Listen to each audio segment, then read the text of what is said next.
Good morning, everyone. Just wanted to come in and say, hey, it's been a crazy week between physical therapy, going to a chiropractor to get my neck and back together. I was coming out here actually a couple of days ago. I wanted to talk about love. Like, what do you define as being love, or how do you define love? I think a lot of people kind of misuse the word, and even though you can say you love somebody, it doesn't necessarily mean that you're showing the action. And then there was another topic I want to talk to, like how people just can stay with you and not speak to you, but you want to stay there. Why? You hate me, or you dislike me, or whatever the case is, you got an attitude with me. Why are you trying to stay in my space? I'm confused. Is it because it's convenient? Like, I don't get it. You know, and then like my mom, she been like real stressed out lately because my stepdad, you know, he going through some health stuff. And I'm just like, you know, just take one day at a time. You know, you done been through this already with your sister, so this ain't nothing new. Like, you just have to take one day at a time. You can't get an attitude because, you know, his mind is slowly, you know, going or whatever. And, you know, having Alzheimer's, a lot of people don't talk about it. Alzheimer's or dementia, they don't really talk about it, but it's hard on the family. It's hard on the people who have to, like, take care of, you know, their loved ones and stuff.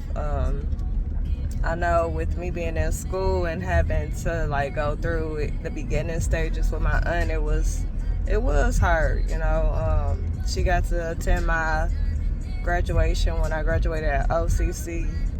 She wasn't able to go to the one at U of one, because her knee was, you know, not in the best of shape, and two, because she just, when she went into public places, it was just like her way of acting out and pretty much being a kid, you know, like, don't do this and stop doing that and sit here, and she trying to go over there and don't tell me what to do. So, you know, so I had, you know, that going through my mind, as well as the update on PA school.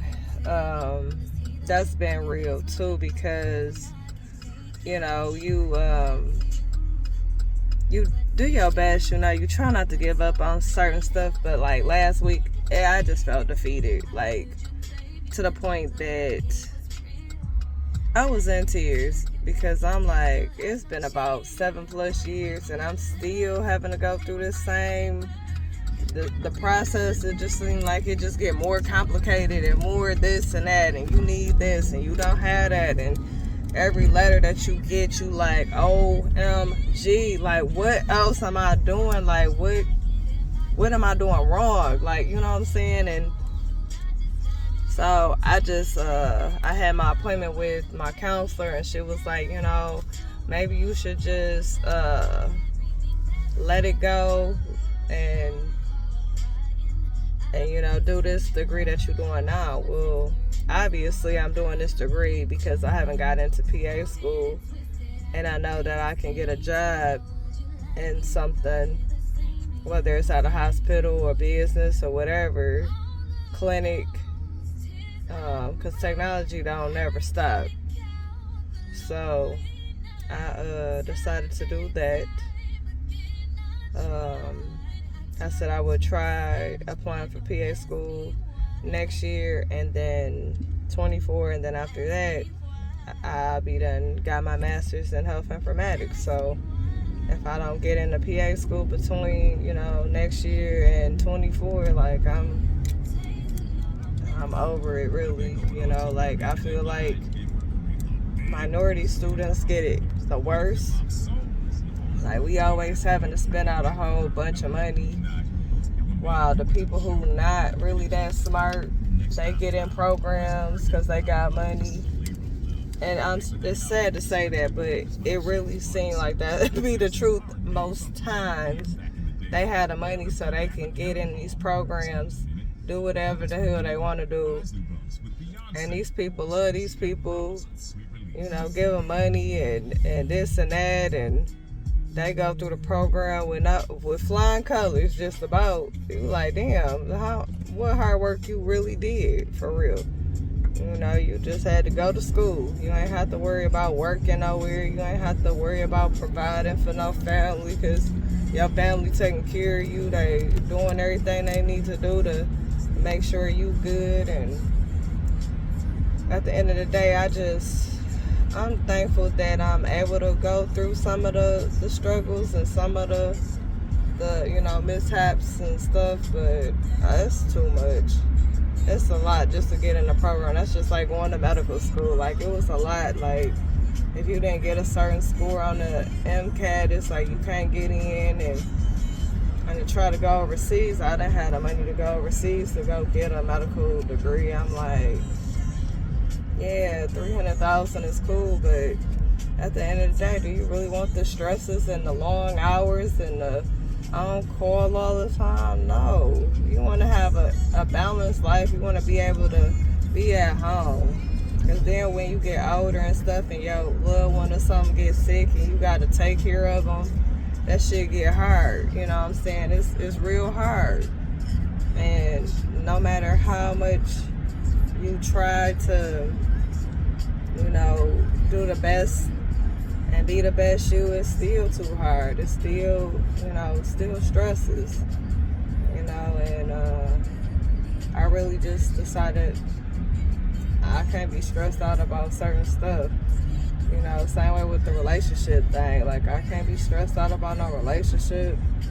If you trying to get it together, get it together. I'm gonna let you do it on your time. I gotta continue to improve me.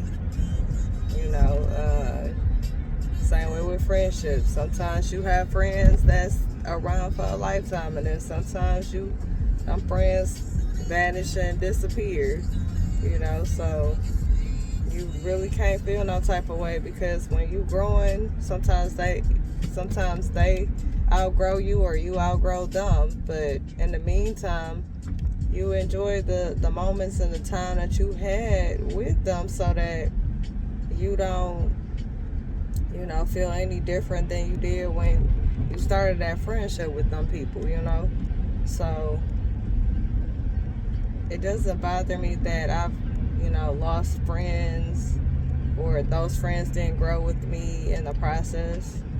I applaud them for moving on and being able to outgrow me, because one day I'm gonna outgrow somebody, and that's just life.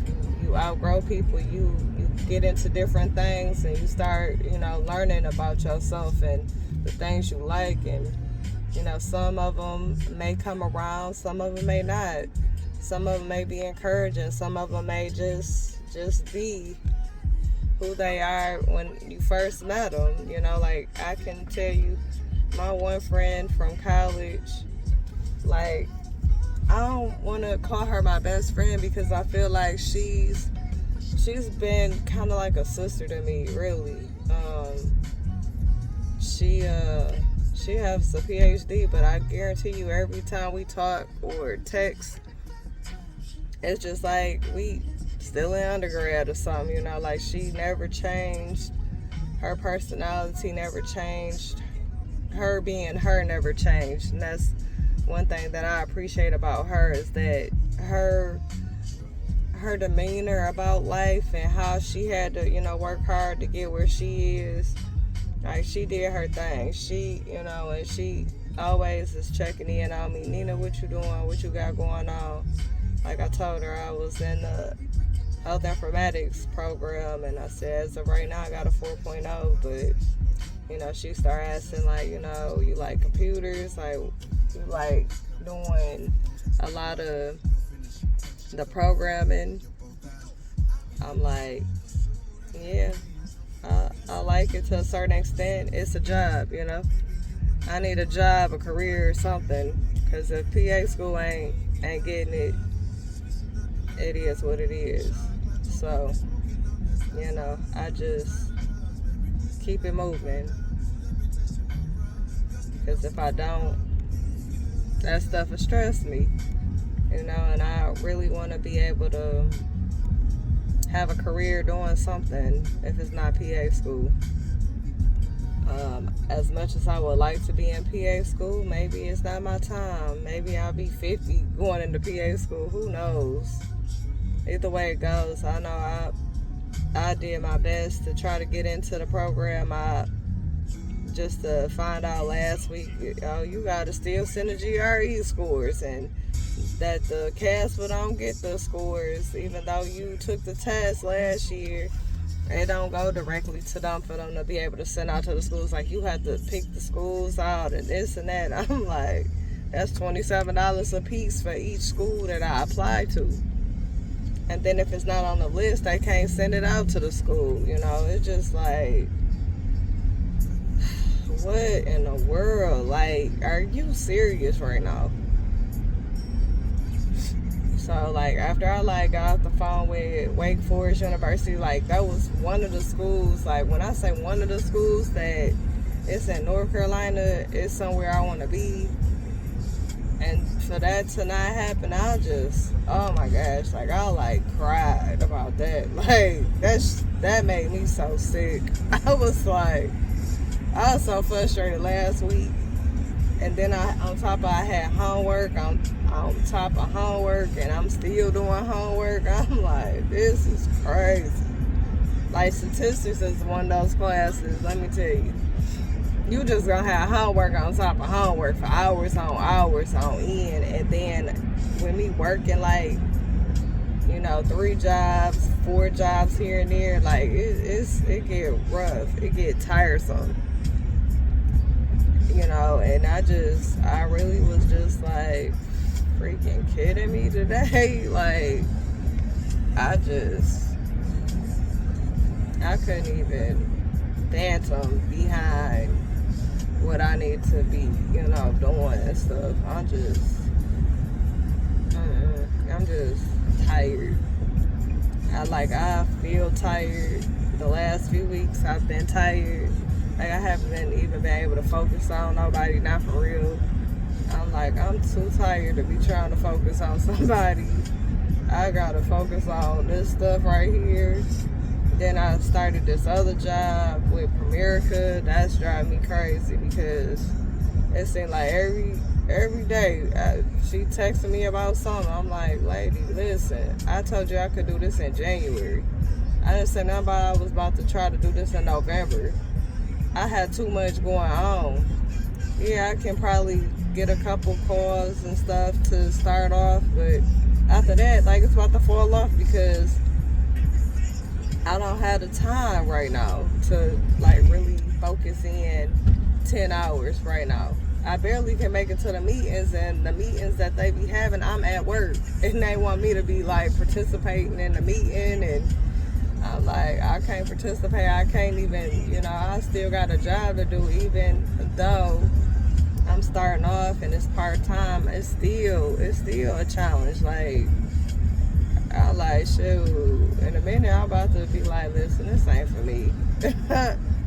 Because right now I really don't have time to study for nothing. I really don't have time to, you know, take no tests and quizzes. I'm already taking my own stuff and doing my own things right now. I haven't even had time to even look at the chapters to even study, go over none of that. And I've been through the process with, you know, trying to get licensed and for life insurance, but it's like, once I get licensed, I'll be glad when I get licensed so I don't have to hear nobody's mouth. But, you know, right now I'm like in the training process, and like my hours and times, it's like really, really thin, you know. It's real thin. Like, I got a quiz this week. For my other class, I got a homework assignment I got to finish up with that class. So it's just like, it's a lot of stuff going on. Like, yeah, I started, you know, chapters or discussion boards for the class, but it's like between trying to do anatomy and then turn around and do statistics, Like it's an even balance. Don't get me wrong, it's balanced because you know you got 2 hard classes, but like one class for me is really like review compared to where you know I took statistics, in my undergrad or post level, and it's just like statistics. I didn't like statistics when I was doing it, and still don't like it. You know, I still don't like the fact that it's too much.